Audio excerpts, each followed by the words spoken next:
आणि यानंतर थेट जाऊयात विधान परिषदेमध्ये सध्या कामकाज सुरू झालेलं आहे आणि गदारोळ सुरू आहे। महोदय या ठिकाणी माझं झालं की भाई तिथं ऍक्शन घेऊन टाका त्यांच्यावर।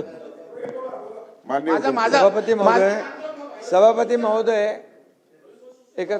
याच्यामध्ये सभागृहातल्या भावना तीव्र आहेत आणि सभापती महोदय जी काही अँटी करप्शनची चौकशी सुरू असताना त्याच्यामध्ये जे काही पुरावे असतील ते तर तुम्ही द्याच, परंतु SITची जी मागणी तुम्ही केलेली आहे तर याचे SIT आपण डिक्लेअर करून टाकू।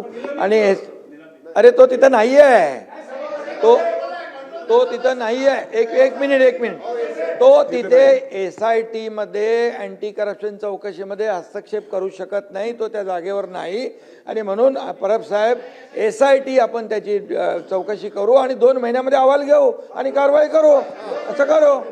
ओके। प्रश्न क्रमांक 3 5257 एकनाथराव खडसे। प्रश्न क्रमांक 3 सभापती महोदय छापले होते। सभापती महोदय, संत मुक्ताई मंदिराच्या संदर्भामध्ये 2015ला माननीय मुख्यमंत्र्यांच्या अध्यक्षतेखाली झालेल्या समितीमध्ये या प्रस्तावाला मान्यता। ABP माझा, उघडा डोळे बघा नीट।